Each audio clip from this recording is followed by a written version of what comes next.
Hello everybody, today is the intro for me for the Lost Parcel, talking about where it all began, a long, long time ago, in a land far, far away. I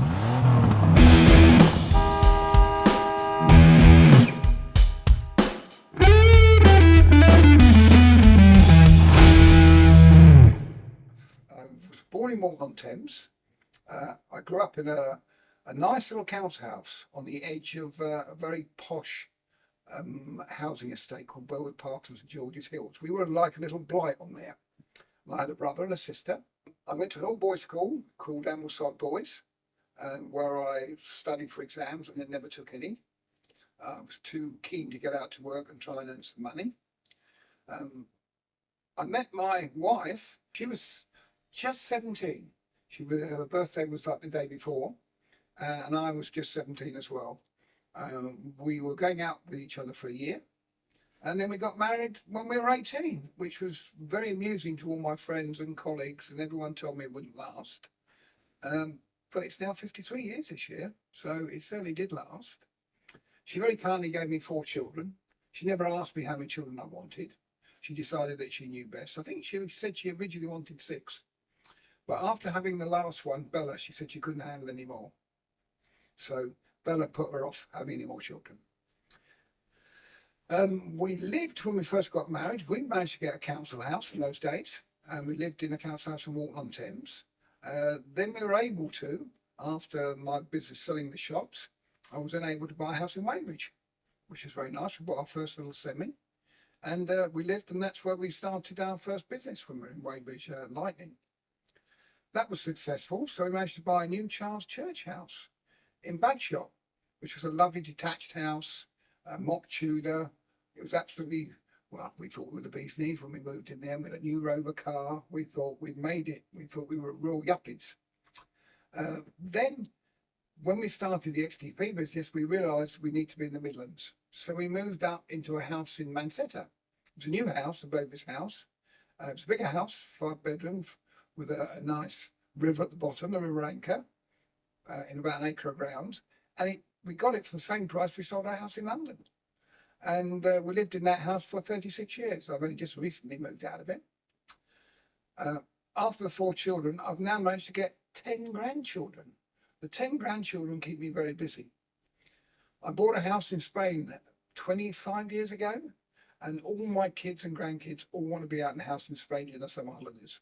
So I get to spend lots of time with my grandchildren, swimming in the pool, take them go-karting, crazy golf, and all those sort of things, which I really enjoy doing. And I'm lucky that I'm of an age now and that I can spare the time and have the funds to be able to treat my kids and my grandkids. And we enjoy our time together. And they often come over and stay at my house. And I think it's such an important thing, a family. I think the family's been devalued, but I think to be in a family, a big family, is a really great start in life for children. My school life at Ambleside Boys was very entertaining. We had a great school field, which I don't think many schools have today, and we had every kind of sports. You could play rugby, football, cricket, athletics, and all the teachers were really, really keen and very encouraging for you to play sport. I tried rugby. My brother played rugby at the same school, but I found it too boring in those days. Rugby was a very slow game. You were hanging around. I've always been someone who needs to be busy and keep busy. So I played in the soccer team, the football team.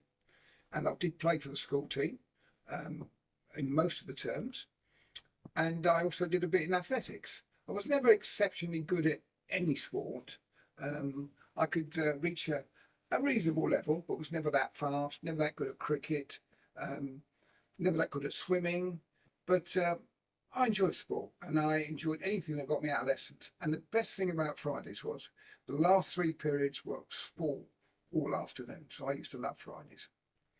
After school, they used to do athletics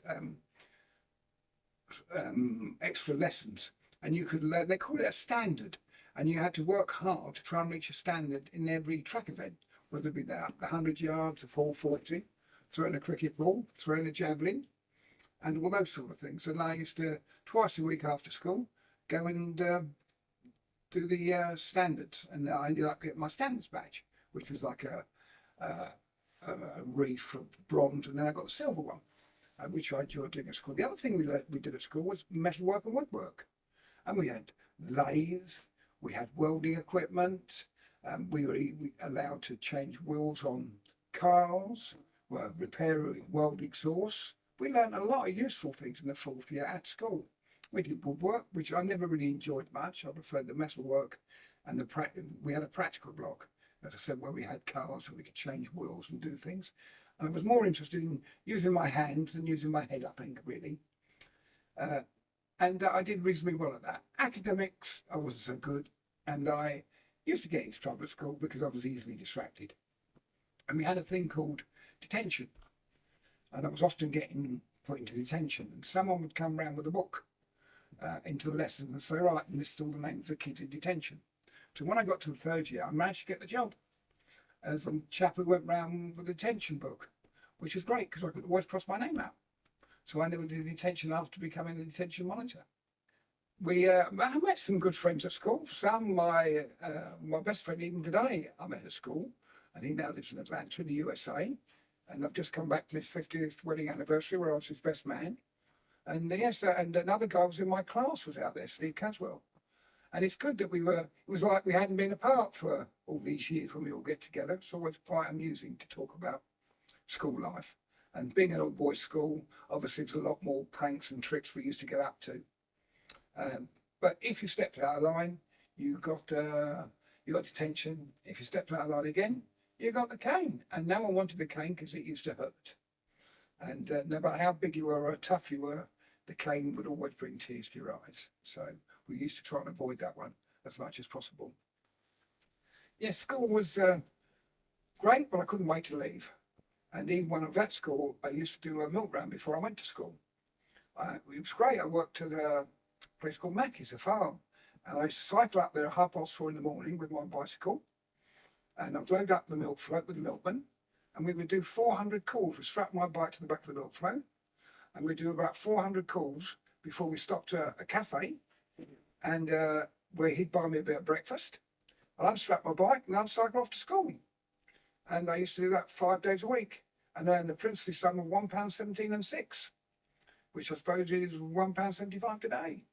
But that was good. That was a lot of money. Apprentice only earned that sort of money, and it allowed me to buy things that I wanted. Levi jeans or some special shoes or whatever else it is I wanted. Baseball boots was something that we really wanted. Or Cuban heel shoes with, we used to call them winkle pickers, big sharp toes on the end of them. So school and work, during school was a lot of fun. I also got a job when I was at school on a Saturday, working at Chesimard Tyres, learning how to fit tyres. I enjoyed that as well. So my school life, time at school, were happy times, but I couldn't wait to leave and get into the real world of work. I worked briefly for a little while for a company called Adrian Marchants in London, and that was doing displays, making displays and stuff for the BBC and people like Kurt Geiger. And that was only very briefly because what happened, I was on the train up to London and I met an old school friend, and he said to me, "What are you earning?" He said, each week, I think I told him I was probably earning about £5 a week, which is a reasonable amount back in the 60s. He said, "Well, how'd you like to earn double that?" I said, "That sounds really good." He said, "Well, if you want to do my job, which is a messenger up in central London, all you're doing is delivering paperwork, get it to shipping companies, get it stamped up, and you can double your money plus you get expenses." I thought, that sounds a really good deal. So off I went for the interview and got myself a job working in the city for a Brazilian company called Brazilian Airlines. And my job was taking around paperwork to different embassies, the Argentinian embassy, the Ecuador embassy, no Julian Assange there then, and you had to take in their shipping documents, get them stamped. So I was going around London in taxis, buses, the underground, and got really good knowledge of the layout of London, which was very helpful for me. Also, I had other nice little jobs to do, like making coffee, taking cleaning for the managing director to the dry cleaners, and uh, popping in to pick up shotguns from Purdy's and other very interesting things. After I'd done that for about a year, I got transferred to the airport at London Heathrow, and I worked in the cargo section, where I learned all about loading freight into aircraft. And we used to run 3 freighters in those days down to South America, which I found very interesting and very enjoyable. It'll make you laugh. I was with that company 5 years in total, but the only reason I left is that when I was working at the airport, I used to work shifts of 12-hour shifts. And it would be 5 days on, 5 days off. It didn't matter about the weekends. It didn't matter about Christmas Day or Boxing Day. In those days at Heathrow, the flights ran all night long. So you'd rather work from 6 in the morning till 6 at night, or 6 at night till 6 in the morning.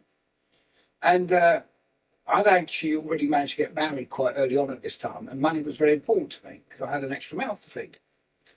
And so I was working every opportunity I did. And so instead of having my 5 days off, I kept working through them.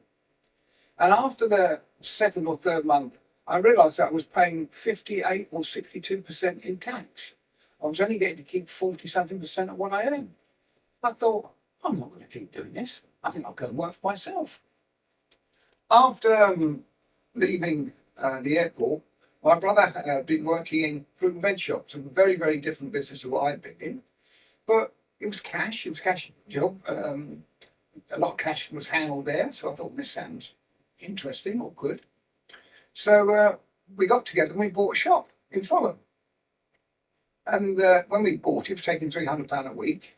And we managed to get it up to about £1,200 a week. And make a reasonable living from it. We then bought another shop in Putney and another one in Battersea. It was very long hours and up to Covent Garden every morning. It was a good 16 hours a day. And we worked out that we'd be dead in 5 years if we kept working at this rate. And what had happened in London at that time, property values were going through the roof. And the leases that we had became very valuable. So we decided one at a time to sell the shops and cash in the money. It was a great time to be in London then, because where I was in Fulham, just along from Fulham Broadway, it was when all the punk rockers were out, and the entertainment we used to get from people from the Jam and lots of other people. They used to play in the Fulham Odeon and then come into the shop or along the street. It was a great time to be in London, and all the punks with their zips and their body piercings and safety pins and Mohican haircuts and greens and orange and all kinds of different spectacles. But it was very, very enjoyable. So after the shops, we sold them. It was good for me because I was able to buy my first house for some of the proceeds. And my wife never really worked, so it was good that we were able to fund our first house, which was great. I had nothing to do. I said to my wife, I think I'll have a week off. And she said, oh, that's a good idea because you've worked so hard. And the next day she got me an interview. She'd read an advert in one of the London Weekly Advertiser, and she got me into minicab driving for a firm at London Bridge. And I started minicabbing. I didn't like it much at London Bridge, so I moved out to Kingston, and I did some work in Kingston. And I noticed during the day, all I was carrying was envelopes, documents, parcels. That's all I was carrying. Hardly ever carrying a passenger, which was good because I don't like talking to passengers. And I thought, well, this is a good business. Why am I putting it in a car? A lot of this stuff would go on the back of my motorcycle. So I thought long and hard about it, and I spoke to my brother again about it, and we decided to set up a company, which we called Lightning Dispatch. And we set that up in 1979. And it was a motorcycle and van courier service. And the marketing was very interesting, very sophisticated. We had a load of flyers printed, and we just went around all the businesses and posted them all through the doors. I think the first day we got 2 jobs when we started, and then it went to 3 jobs. But it actually took off very quickly, and I got some very good accounts. I then was in Millbank at ICR, and I met the communications director, a guy by the name of Colin Mitchell. And he showed me in the early 90s the first email I'd ever seen sent. And when he showed me this email, I thought to myself, I need to be getting out of this business because everything I carry is paper. and in the next year or so it would be gone. And so I sold the lightning business, and I'm glad I did, because all that work did disappear. It all went online. I then had a brief spell up in Leeds and with a company called National Truck Rental. It was a company that I formed with another associate that I'd done business with. And we ran and hired and leased out trucks to various companies. And again, that was a great experience. That taught me a lot about the trucks and running trucks and the costs and management of them. And then I was getting a hankering to get back into the distribution business. And in 1995, we decided to set up XTP. And we formed the company in December 95. And off we went. We had some funds, which I put to the business from the sale of Lightning. And it was touch and go for the first 18 months. It was this sort of business eats money. It was a difficult thing to start, but we got it up and running, and there we are. We're still here today. When we started XTP in 1995, I decided I'd contact some of my old colleagues from Lightning. And Paul Morton, who still works for us today, Mark Davis, who runs the Bristol Delivery Partnership, Steve Smith, who was with us up to a few years ago, had to retire on ill health. A lot of these people came and joined us, and it was good to get the old team round us. We decided at XTP that we didn't want to carry big freight, and we thought we'd focus on the document bags. In those days, none of the other couriers, TNT, didn't do a document bag. So we were doing a document bag for £5 anywhere in the country next day. And we decided that we'd be out trunking 7.5 tonners. We wouldn't need many admin staff, and we'd have a franchise delivery network. So we'd keep our costs flexible and down. And we contacted a lot of people who were in the same day business, and we signed them up as franchises for XTP. And that worked pretty well for a good number of years. Getting business coming through XTP was obviously a bit difficult, because people said, "Oh, I've never heard of you." So what we did, we changed and decided to trade as express dispatch. The business we won a couple of contracts that really got us flying. One was for Ericsson's. I know it's hard to believe, but guess what? Ericsson's used to make mobile phones, and they were the #1 manufacturer. And we had an account with Ericsson's up in Scunthorpe, and a massive site up there. Not only did we deliver parts for phones, we delivered parts for where they had the masts and the equipment all over the country, because they were building these masts and networks up. So we were delivering that all over the country. It was great work, paying very well, mainly small items. We also then got an account with Samsung, and we were delivering dot matrix printers, microwaves, all kinds, lots of monitors galore for them. And then we got another account with a company called Sony, Sound of New York. And we delivered, you might remember these, you had a CD player in the back of your car, and you'd put 5 CDs in it. And when you're driving along, if you were really cool, you had a Porsche or a BMW, you could flick on the dashboard there and change your CD. And you really arrived, you were a bit of a yappy if you got that. And they were about £1,200, the value of each one of these things. So they were quite happy to pay a reasonable amount for delivery. And getting those accounts on board gave us the strength to build up a good network. And we remained a franchise network for the first 10, 12 years of our existence. And we had some great people involved in it. And it was easy enough in those days to be a franchise. We'd sell a franchise and you'd get a 5-year term. And in those days, rent and rates and things weren't as expensive. Today, for anyone to try and get a warehouse and run a business, it's very expensive and very difficult. So we worked hard at XTP, and as the market changed and the value of goods like flat screen TVs, the value disappeared, people wanted a cheaper rate for delivering, which we couldn't do. There was also a lot of competition on the document bags, and we found that people were then, CityLink were then offering them for £3.50. So we had to find another market. And then along came the internet. And we started offering our services to drop shippers on the internet. And one of the first big breaks we got was a company called World Stores, who managed to get a turnover up to 100 million. I thought it was a fantastic business. Never had a warehouse, Never had any high overheads. It was a really, really good business proposition. As I say, that was what was called drop shipping. And we got into that market. And then obviously we had to carry slightly bigger goods, two-man goods. And that's what really got us moving along on the internet sales. And as you know, today, our core business is B2C, to consumers. And we've worked hard to make sure we've got a good IT system to help track and trace. And this is the route that the new board is going down. And I think we're going to be in a position that we are the number one premium carrier for large B2C goods. Thank you very much for listening to the Lost Parcel today. I hope you enjoyed this episode.